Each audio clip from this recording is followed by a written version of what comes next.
Hello and welcome to Dateline Lagos on Channels Television. I'm Ayotunde Balogun. And I also welcome you to the last lap of the year 2023. Well, coming up on the program, Lagos State Government says Eco Rice is available for purchase.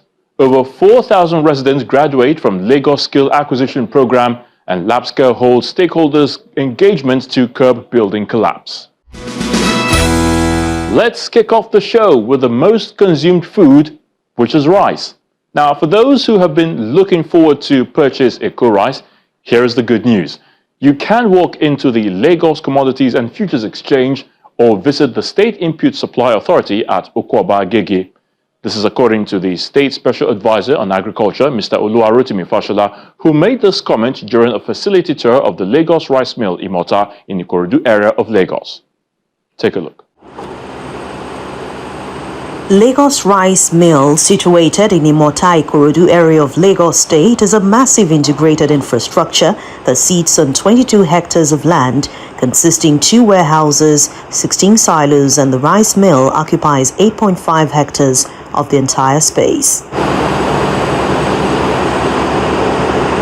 The facility, completed by the administration of Governor Babajide Sanwo-Olu, is up and running, and the State Special Advisor on Agriculture, Mr. Oluwarotimi Fashola, who is in charge of the rice initiative, is here at the mill to showcase the production process.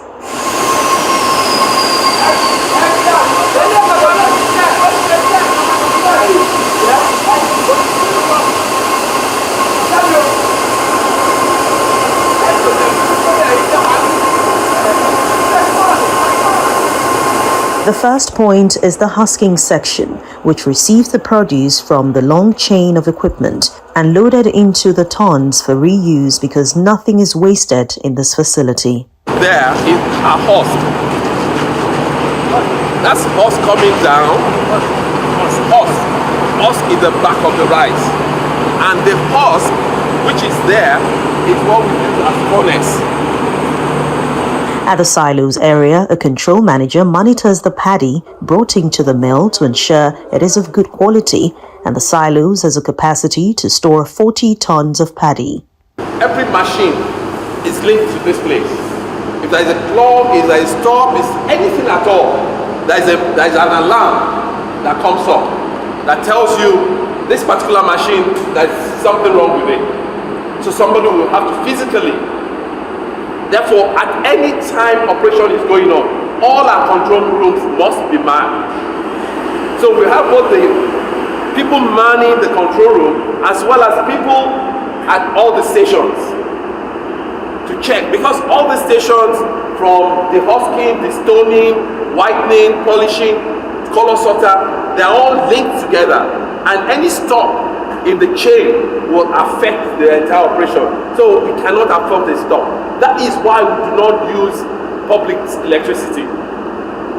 Because if we are milling and NEPA should stop, it affects our operation.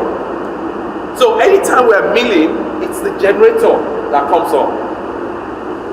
The Special Advisor on Agriculture, who leads the team to the waste product section where the workforce bags the waste from the machine.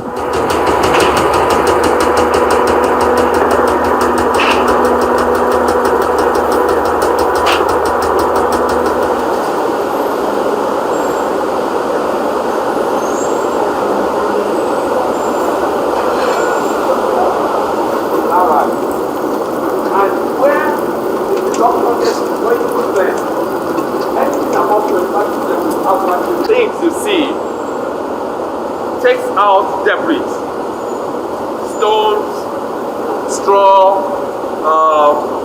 different ones. Now, while you are there, you'll see that some straws they don't even go through. But anyone that goes through, we have here to separate it and then we move. So these are just cleaning facility to ensure that what we process is clean. But that's even not all. We still have another set of cleaning after here. But this is the primary cleaning site. So all this you can hear. All these are all boxed. If you check each one has different cleaning, different shafts, empty. Because sometimes you actually have a lot of empty grains that comes with the rice that is not productive for us. Sometimes you have problems, raincoat, different things in the bag that get separated from the bag. So when you have a bag of 70 kg, if you are not careful, the actual rice in that bag is only 35. And you would have bought it as a whole because you buy the tonnage, 1 ton or 5 bags. So if the person that buys the bag for you is not careful, and if you don't have a quality control person, what we do is that when we get here, our quality control goes through them and makes a deduction based on the quality of the rice. The next stop is the rice parboiling section, a critical aspect of the production, where the rice undergoes steaming for some hours and the output is monitored at this designated control room. So you have the soaking tank, you have the steaming tank, and then you have the dryer. So the activity of the soaking tank, parboiling tank, and the dryer gets monitored here. So if there is any issues, it gets detected, and then they can physically go and check what the issue is and resolve it. So each of them has, like over there is also a control room there. This is the control room for the parboiling section. The milling center has 2 lines. Line A is where the cleaning begins, taking charge of 8 silos, while line B also takes charge of another 8 silos. Another important aspect of rice production is color sorting. In here, an automated equipment is available to carry out the task seamlessly and achieve a unified color.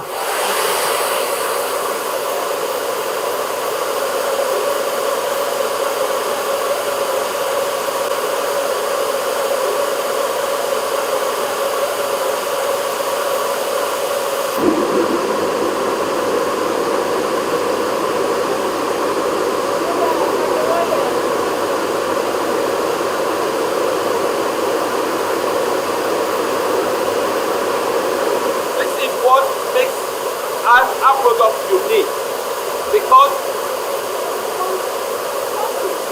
the color sorter is one of the latest technologies currently on, and its function is to use the light system to sort colors.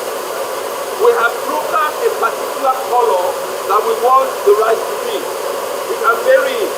So anything outside that parameter of color the world will be rejected.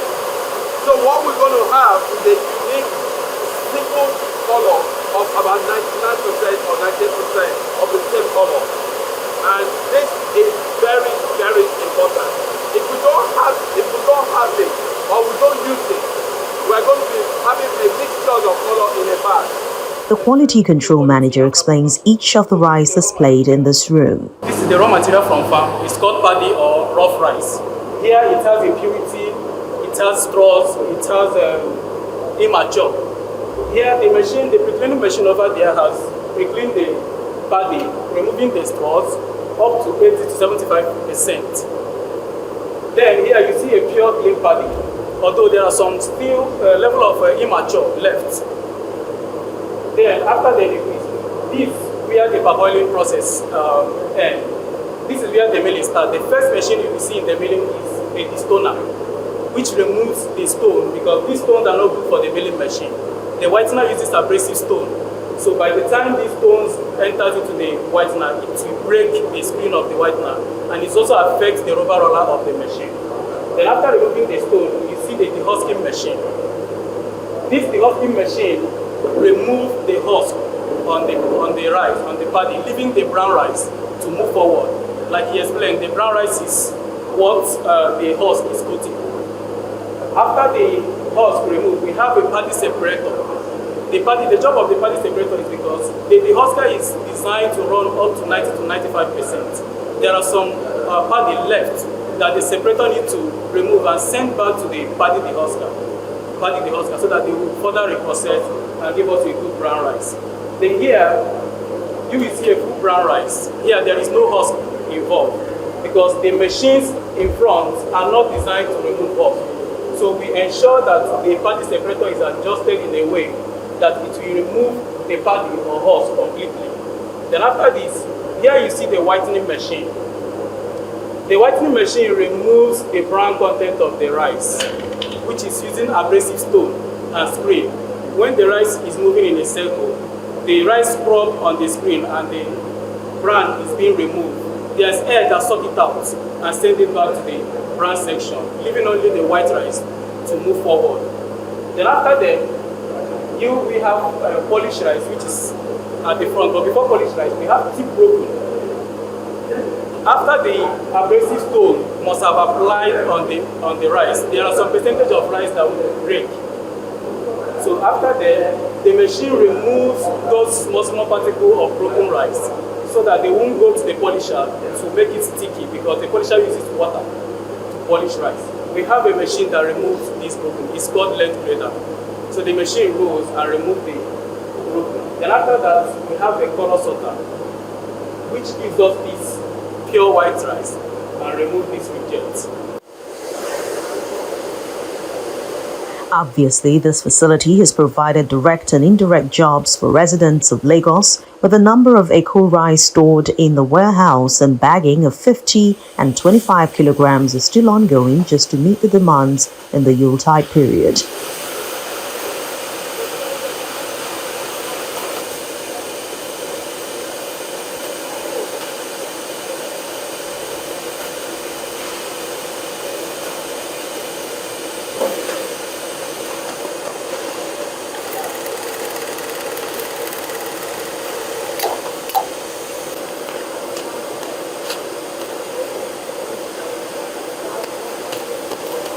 For those who are not aware, Eco rice can be purchased from the Lagos Commodities and Futures Exchange or the State Input Supply Authority, Okoba Agege. The special advisor explains the reason. We are working with commodities so that they have more distributed outlets. For example, this is just an example. We might say, okay, let's zone out Lagos and say Lagos Island here. Remember that it is not government distribution. So somebody in Lagos Island will say, okay, for example, Sura, I want to buy this rice and supply in Sura. So we say, oh, go to Sura, you'll get the rice. Go to Ikorodu. Right now, here in Imota, there's a shop in Imota that sells Eco rice. There's a shop in Ikorodu that sells. But is it everybody in Ikorodu that knows? No. We need to understand the dynamics of our population vis-a-vis distribution. So when you talk about flooding presupposes that wherever you go, you'll find it. It is impossible. Eco rice from farm fresh paddy is rich in nutrients, and the state government assures residents of increased distribution to major markets across the state at affordable price. Away from rice production, this time over 4,000 residents who enrolled for the 2023 Lagos Skill Acquisition Programs have graduated from the Empowerment Training Scheme. Governor Babajide Sanwo-Olu urged the graduates to empower more people and become economically stable in their own space. The Lagos State Governor Babajide Sanwo-Olu, his deputy Kadri Hamzat, arrived at LTV Blue Roof Agidingbi Ikeja for the graduation ceremony of 4,590 residents who have participated in the Lagos Skill Acquisition Programs.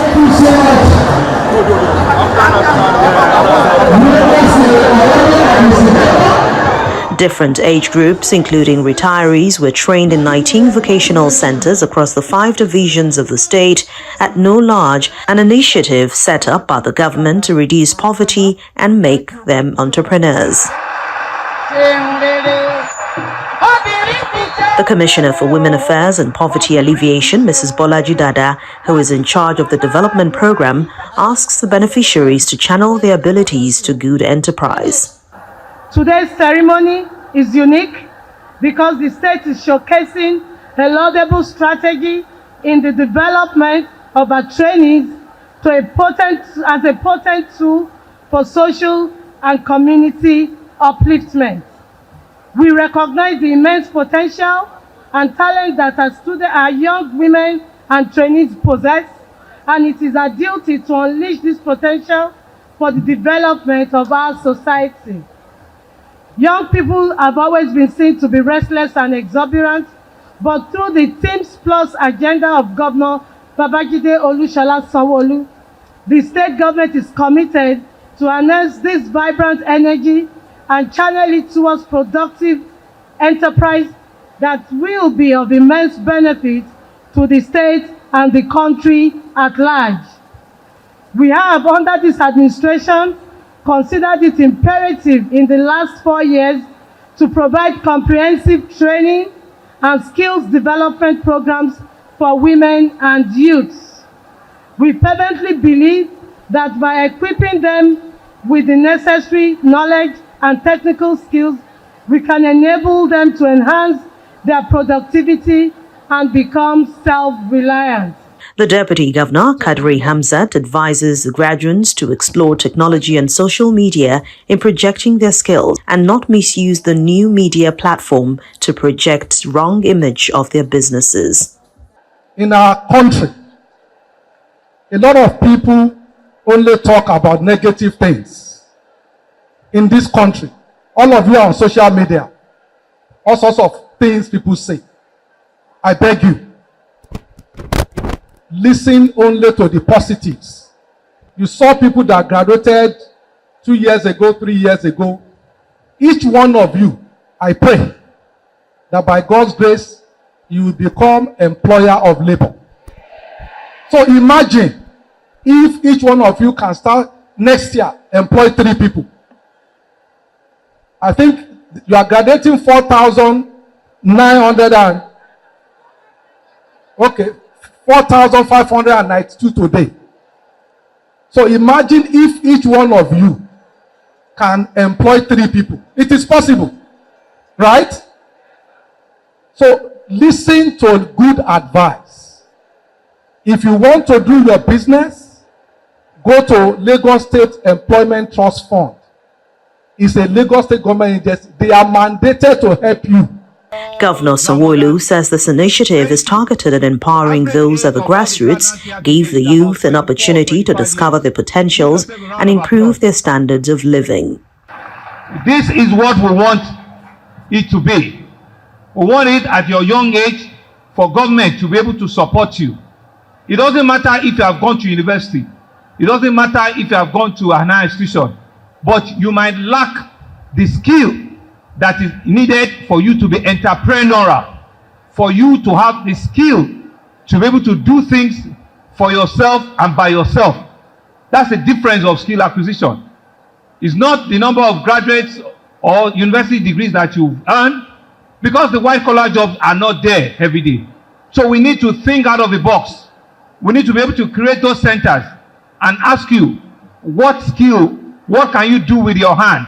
What can you innovate? What can you do with your thinking? What can you do with your sense that is business-driven?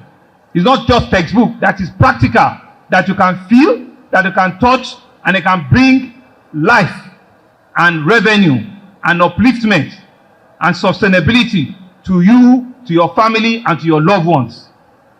And so here today, we're happy that we've been able to do that with all sense of modesty to over 4,900 of you. And I'm sure that you've gone through these centers, learning a trade, learning a skill, learning a profession that you are truly proud of. If you are a fashion designer, you are fashion designing well. If you are a caterer, you are catering very, very well. If you are an IT expert, you are becoming a tech expert. In any of the skills that you have acquired, you are indeed saying to yourself, I can be self-reliant, I can develop, and I can raise the bar of my standard of living. I'm indeed excited because we know too well that it is only when we support you like this as a government that we can create wealth among our nation, we can create wealth in our state, and we can give you a belief for tomorrow. We can give you a reason to continue to live. who can give you a belief that with your own hand, with your own knowledge and skill, you can indeed get to whatever heights you want to get to.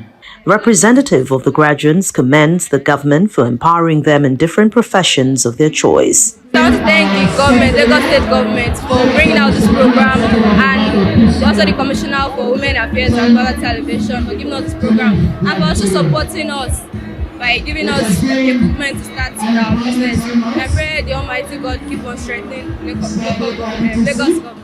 Overall, 3,263 female, 1,329 male graduates participated in the 2023 skill acquisition programs, with 19 best trainees, all fully equipped with modern working tools that will help them develop their businesses.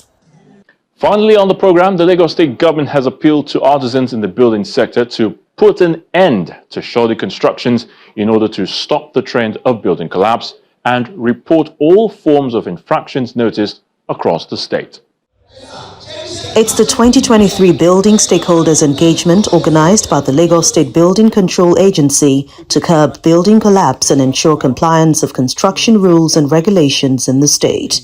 State government officials, artisans, and developers in the building sector converge on Whitestone Event Center for an interactive session that will make the sector better.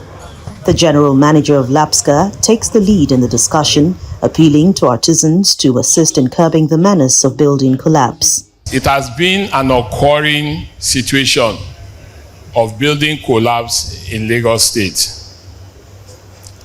And the members of staff of Lagos State Building Control thought deeply and look at what exactly could be the cause of building collapse. Among so many others that has been identified, we now decided and look extremely inward that we have the key players.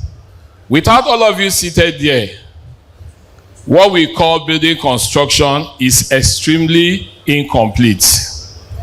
And that is why we are calling you for us all to reason together, understand each other, be on the same page when it comes to Construction Act and construction principle. Professionals in the public and private sector advise the participants to work within their area of specialization and reject projects on drainage paths.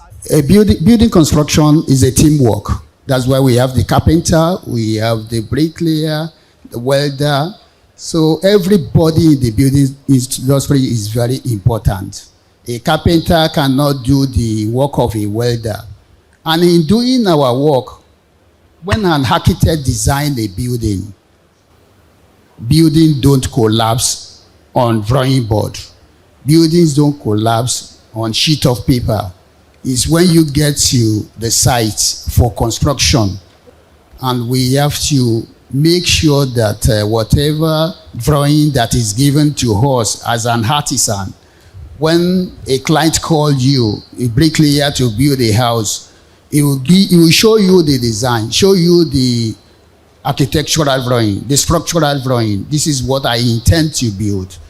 The first thing you should ask the builder is to, the client, is to know whether the building has been approved by the constituted authority. It is very, very important that going forward, that every leader of the team should please have the numbers and the names of all of the artisans that is working with you. If you are a carpenter, as you resume your work for the day, please take a roll call of the number of carpenters that is working with you. If you are a bricklayer, take note of all of the bricklayer that is working for you per day and the laborers that is working for you, so that when an eventuality or a building collapse, we will know the number of people we have rescued. Then we will know the number of people that are still missing, so we will know how to concentrate all efforts, all search and rescue efforts, so that we will not be deploying the resources of the government over a long period of time, searching for a victim that is nowhere. Others also want the building laws enforced and sanction defaulters. We should ensure that at any time we want to embark on construction, the relevant authorities, the relevant statutes that should govern what we are supposed to do is followed, so that we will have a better society, we will have a regular and a regulated standard that we are following. The event was rounded off with the presentation of working tools to a female in the building sector, among others. This is where we draw the curtain on this week's edition of Dateline Lagos. Remember to keep our environment clean and familiarize yourself with all Lagos traffic rules and road signage. Thank you so much for watching. I'm Ayotunde Balogun. Until next time, please stay safe. Bye for now.